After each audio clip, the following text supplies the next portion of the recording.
Hey guys, what's up? I'm Noah, this is Analog Resurgence, and today I'm talking about the Viewmaster.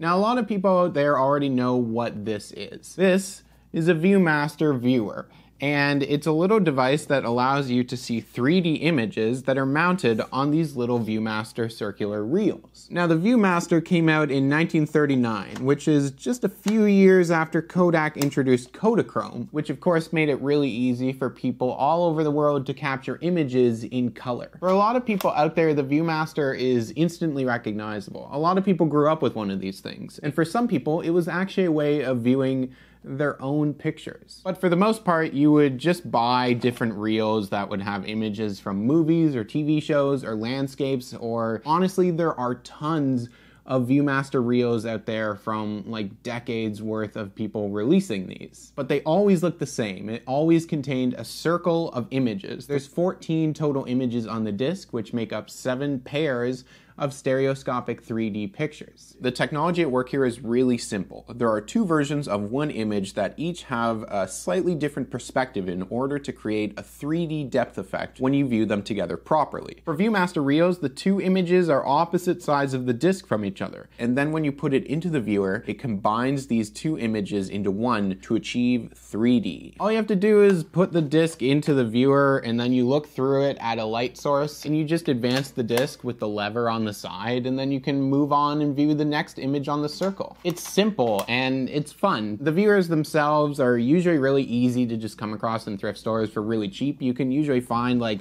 a ton of these reels for like different movies or shows or anything from over the years. But there was a way to take your own pictures and get them onto these reels so that you could achieve your own 3D effect in your home Viewmaster viewer. And you did that with the Viewmaster Personal Stereo Camera. This was released in 1952, and the camera allowed you to take really small 3D images so that you could mount them into personal Viewmaster reels and view them yourself. The camera looks a lot like most 3D stereo cameras. It has 2 lenses that capture 2 versions of the image each time you take an exposure. These images are then combined and viewed side by side to see the 3D effect. This of course means you want to be shooting slide film, originally intended for Kodachrome, but our modern options are EKTACHROME, Provia, and Velvia. So then you can have positive images to view if you're doing it the old-fashioned way. Other popular cameras like the stereo-realist took exposures that would go in big slide mounts to be used in special viewers. Cameras like the Nimslo and the Nishika would capture 4 images at once and were intended to have those images printed on lenticular paper. But the Viewmaster camera took very small exposures which were intended to be mounted into empty Viewmaster slide reels, which could then be used with any Viewmaster viewer. The camera takes 69 pairs of exposures on a 36 exposure roll of film. You load the camera like normal and shoot it through the camera once completely to the end of the roll. The film counter will count down as you go. Once you have hit the end of the roll, you turn this knob at the front to shift the exposure area down, and then the camera shoots the roll again while winding backwards into the canister. This time the film counter counts back up. The camera is shooting the film twice through the camera, once on the top half of the film and then a second time on the bottom half of the film, which gives you a roll of developed film that looks like this. All this information is detailed on the bottom of the camera in a very lengthy instruction plate. Pretty useful considering this thing is a little strange. On the top you have a little exposure guide, and you can cycle through shutter and aperture settings. Now I know the images aren't anything super special necessarily, but I am pretty surprised at how well things came out in terms of exposure, especially because it's slide film. I was just using this like little guide on the top of the camera, which a lot of the time I wasn't too sure about, but for the most part the exposure looks pretty good. Now in order to get the images that we took with this camera into the Viewmaster viewer here on a reel, we do need a few things. First of course is our developed roll of slide film that has our exposures on it that we took with our camera. Then once we have our developed roll, we need the Viewmaster film cutter. And this is a little cutting device because the frames are so small on the film itself. It's really hard to just take a pair of scissors and go at it. This thing is essentially a hole punch. It just has a little light that will light up so you can see your frames. You just advance the film and then you just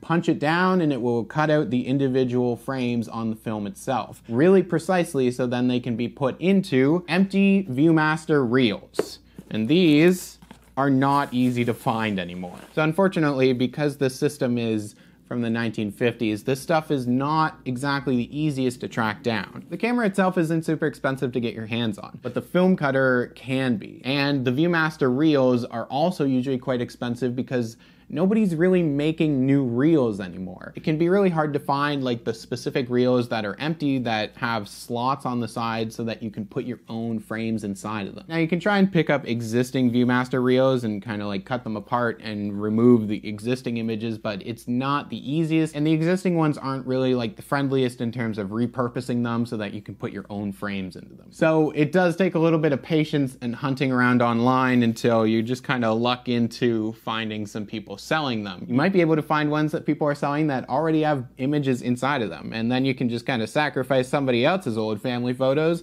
and put in your own. This roll of film is going to give me enough pairs of 3D images in order to mount like 9 or 10 individual reels, and that is what I'm going to do. It took me like 10 months to get through this entire roll of film in the camera because it's not necessarily like the most convenient to carry around. I kind of have to shoot it outside where there's enough light. So I'm really excited for this. So I'm going to show off some mounting and exactly how the process works, and I will try and emulate the 3D style of it for all you viewers at home who don't have any idea about what I'm talking about. For this little arts and crafts segment, I'm going to use some gloves for safe handling of the film, the Viewmaster cutter, and empty Viewmaster personal reel mounts. These are special reels that have slots around the disc to insert the images. I've also got some little tools like this plastic wedge and just a pair of tweezers for handling the film as well. And of course my roll of EKTACHROME slide film from the camera. The film cutter opens up to allow the film to slide in. It also has a knob at the front that will advance the frames and line them up for cutting. When I cut the frames, it will drop down these little slides at the front. I'm going to put the film in and line up the first pair of frames. When the film cutter is plugged in, a light comes on to help us see the tiny little images. Pressing down the top piece will punch out the first set of images, but it also might take a little poking to get these to come loose. So each frame on the disc will slide in through a gap around the edge. The reel also has some marks to help keep me oriented while I'm doing this and have the pairs line up properly. I just have to carefully put these tiny frames of slide film into the reels. Then I just have to do that for each set of images that go into the reel. It does take some time, but it's really cool to see these come together. But I'm not going to make you watch this whole thing.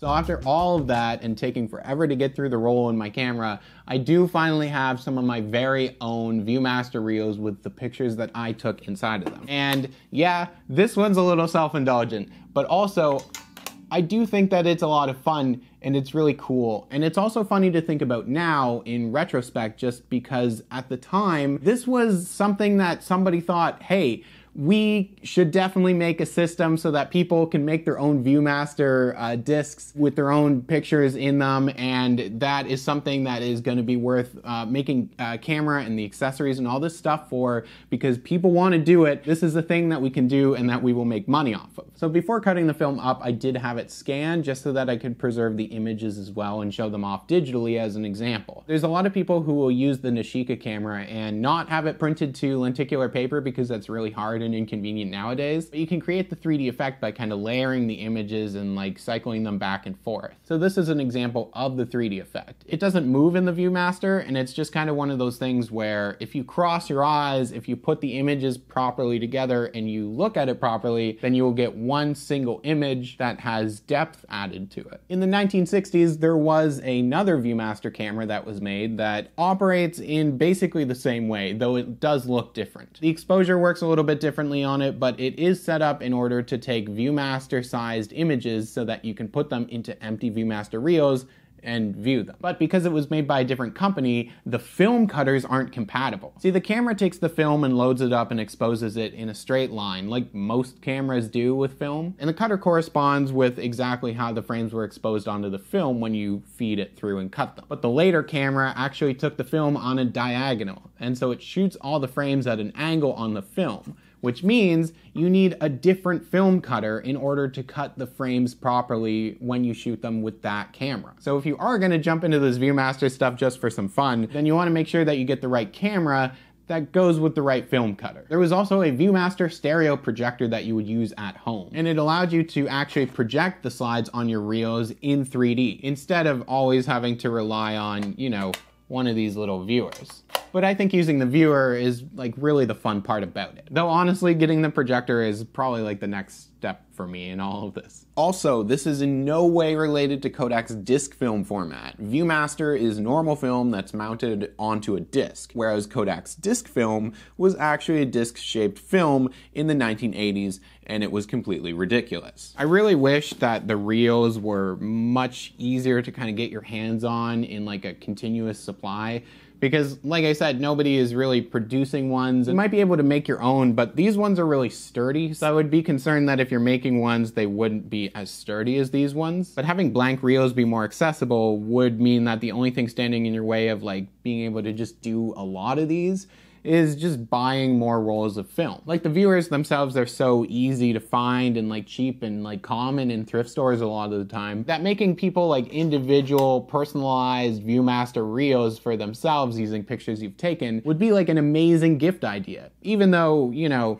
it is only 7 pictures. So I say, honestly, if you're gonna do 3D photography with film, you may as well just go all the way. Thank you guys so much for watching and checking this out, and I will throw some links down in the description for more stuff on the Viewmaster system, and also just like websites that are dedicated to it with manuals and information and like picture taking tips and tricks. If you have, you know, your own reels or had family members who did it or grew up with it even, or, you know, any experience with Viewmaster and specifically the camera, let me know in the comments down below for sure. There's also the address for the Analog Resurgence PO Box if you want to send crazy stuff along for me to try out and show off like I did for this stuff. A special shout out to my family because, you know, the camera was actually a birthday gift one year. Also links for the Analog Resurgence Patreon if you want to head over there and check that out. I'll throw up like the full just kind of like scans of this film just so you can see how it all lays out if you're interested in that. But if you want to support the channel, then you can head over there and check that out. Also a link for Pro 8mm out in California if you're interested in looking for resources for shooting Super 8 and 16mm motion picture film. Anyways, thank you guys so much for watching, and